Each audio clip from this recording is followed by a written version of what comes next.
بسم اللہ الرحمن الرحیم۔ السلام علیکم ناظرین، یہ تحریک لبیک کے حوالے سے جو بحران چل رہا ہے، حکومت جس طرح بیہیو کر رہی ہے، اس سے یہ صاف لگتا ہے اور بالکل یہ بات کوئی بھی اندازہ کر سکتا ہے کہ یہ حکومت اس آگ کو پھیلانا چاہتی ہے، اس آگ کو دبانا نہیں چاہتی۔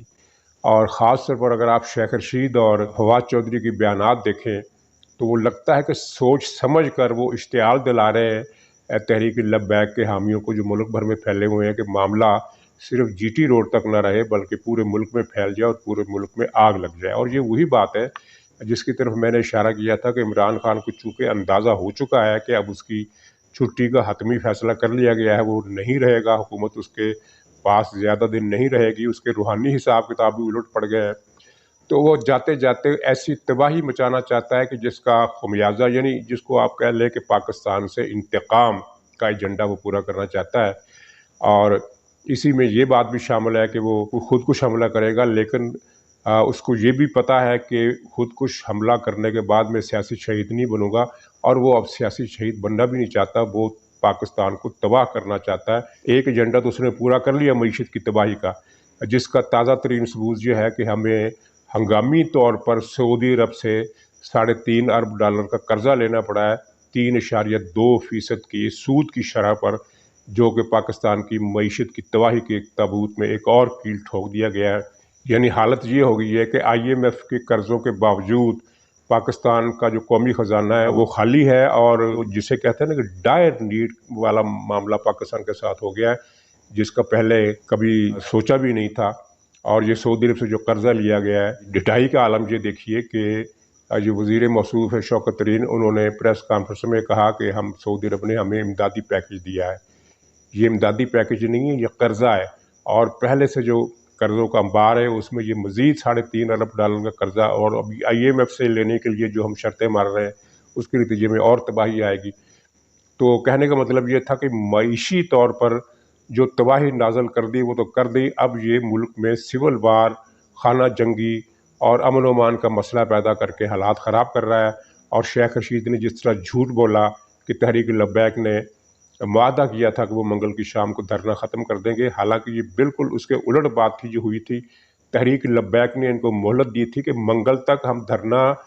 آگے نہیں لے کر جائیں گے، جہاں بیٹھے ہوئے ہیں وہیں تک بیٹھے رہیں گے، اور منگل کو جس طرح کہ تم نے کہا ہے، شیخ رشید نے پریس کانفرنس میں کہا تھا مذاکرات کے بعد، یہ پریس کانفرنس تھی کہ مذاکرات میں یہ طے ہوا ہے کہ منگل تک یہ لوگ یہاں سے آگے نہیں جائیں گے، اور اس کے بعد عمران خان وطن واپس آئیں گے تو پھر ان کے مطالبات پر غور ہوگا اور بات آگے بڑھے گی۔ تو اب ایک دم یہ مکر گیا ہے، اور اس نے کہا ہے کہ جی معاہدہ تو یہ ہوا تھا کہ منگل کے بعد دھرنا ختم کر دیا جائے گا۔ کیا مطلب؟ یعنی وہ شوقیہ دھرنا دے رہے تھے کہ منگل تک ہمیں شوق پورا کر لینے دے، منگل کے بعد ہم اٹھ جائیں گے۔ یہ اتنا بلیٹنٹ قسم کا جھوٹ بول رہا ہے جو پاکستان کی سیاسی تاریخ میں اس سے پہلے کبھی نہیں بولا گیا۔ بات کو تروڑا مروڑا ضرور گیا ہے، ماضی میں اس طرح ہم نے دیکھا ہے کہ جی بات اس طرح نہیں ہوئی، اس طرح ہوئی تھی، لیکن یہ اتنا سفید جھوٹ۔ اور کل جو فواد چودھری نے جھوٹ بولا ہے، اور جس طرح کے ایک اشتعال جلتی پر پٹرول چھڑکنے کے جو کارنامہ انجام دیا، اس سے لگتا ہے کہ فواد چودھری کے پیچھے بھی کوئی ملک دشمن عناصر ہے جو ملک کو تباہ کرنے کے لیے فواد چودھری کو استعمال کر رہے ہیں۔ ویسے فواد چودھری ہو یا شیخ رشید، ان دونوں کی ہمیشہ کوشش یہ رہی ہے کہ یہ ملک کو بربادی کی طرف لے جایا جائے۔ فواد چودھری نے کہا ہے کہ یہ لبیک والوں کی پشت پناہی بھارت کر رہا ہے، یہ بھارت کے ایجنٹ ہیں اور یہ جنگجو اور عسکریت پسند تنظیم ہے۔ اگر بھارت ان کی پشت پناہی کر رہا ہے تو 4 سال پہلے جب نواز شریف کے دور میں لبیک نے دھرنا دیا تھا تو یہ بتایا جائے کہ وہ کون لوگ تھے جنہوں نے ان لوگوں میں 1,000 روپے کے نوٹ تقسیم کیا تھا اور کہا تھا کہ یہ تو ہمارے اپنے لوگ ہیں۔ اور دوسری بات یہ ہے کہ یہ فواد چودھری اور شیخ رشید دنیا کو کیا دکھانا چاہتے ہیں کہ پاکستان میں ہر آدمی جو ہے وہ بھارت کا ایجنٹ ہے، کیونکہ اس سے پہلے مسلم لیگ نون کو بھارت کا ایجنٹ کہا جا چکا ہے، جس کے پاس اس وقت خود سرکاری سرویز کے مطابق، سرکاری انٹیلیجنس رپورٹوں کے مطابق، جس کا ووٹ بینک پاکستان میں اس وقت